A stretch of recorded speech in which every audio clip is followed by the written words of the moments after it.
Like we can lie to ourselves and we can make excuses for the way people are treating us, and we do all the time. And you always say, stop listening to what people are saying and start looking at how they're treating you, because that's the truth about how they feel about you.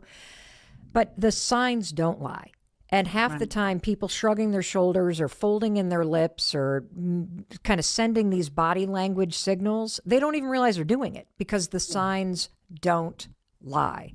And so, what Yes. are the big ones that All we right. have So to the be big one. aware of? Yeah. So if I can just put a cap on that last part of Yep. understanding yourself, there are body language moves you can do to be seen as confident and powerful. One is, I'm doing it now. If you're seeing me, it's called steepling. And you'd see Mr. Burns do this. It's fingertips to fingertips, making like a church steeple. When we steeple people, we intimidate people. The higher the steeple, the more intimidation. So it's a sign of confidence. So a nice low steeple, especially if you're a woman in a meeting and men are like over talking you, instead of saying, let me finish with a palm down gesture, like you're the police on a raid and telling people to get on the ground. If you just lean back and steeple, someone else at the table will quiet down the people who are interrupting you. So that when we steeple people, we intimidate people. It's a sign of confidence. Another Let me goes ask you a to, question about that. yeah. So, just so everybody listening gets this, because I think this is critical.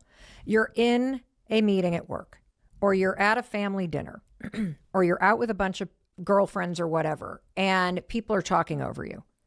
You're saying that instead of raising your hand or stop talking over me or continuing to talk, if you lean back, you put your fingertips together and make kind of like a church steeple or a triangle, and you lean back in your chair.